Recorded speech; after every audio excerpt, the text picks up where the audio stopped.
MSK ప్రసాద్కి 12 ఎకరాలు cricket అకాడమీకి ఇచ్చారు.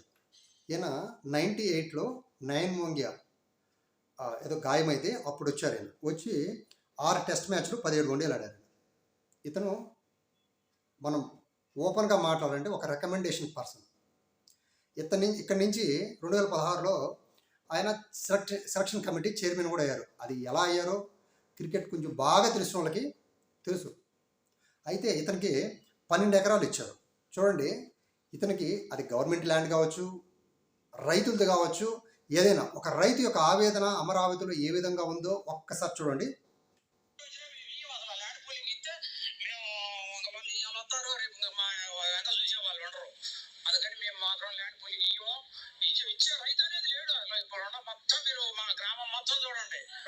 ప్రభుత్వ రైతులను అంగీకరించి అది ఒట్టి మాటలే సార్, అది ఒట్టి మాటలే. ఒక మంత్రి గారు వచ్చి నారాయణ గారు ఆలోచిస్తేనే మేము ఇచ్చాం. ఏది తుళ్ళూరు పోలికల్లో నాది పోయింది 1 ఎకరన్నర. కానీ మేము ఇచ్చి కూడా మేము అల్లాడిపోయాం. ఇంకా మాత్రం ఇవ్వండి. ఏముందంటే మా ప్లాట్ తోరికి ఆడదే ఎవరికి తెలియదు.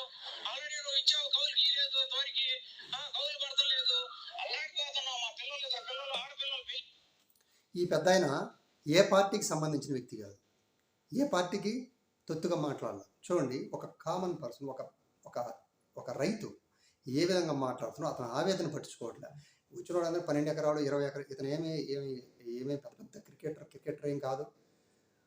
పేదలకి తీసుకొచ్చేసి కొన్ని ఏదైనా మెలకులు నేర్పే వ్యక్తి కాదు. ఇతనికి ఒక 12 ఎకరాలు ఇచ్చేసి క్రికెట్ అకాడమీ స్టార్ట్ చేస్తే ఇతనికే పెద్ద బ్యాట్స్మెన్ ఏం కాదు. ఇతను తీసుకొచ్చి పెట్టేసి 12 ఎకరాలు. చూడండి, మనమే ఆలోచించుకోవాలా. ప్రభుత్వం ఏ విధంగా ఉందా, ఏ విధంగా నడుపుతుందా, ఇది పేదల ప్రభుత్వమా లేదా గరీబుల ప్రభుత్వమా అని మనమే ఆలోచించుకోవాలి.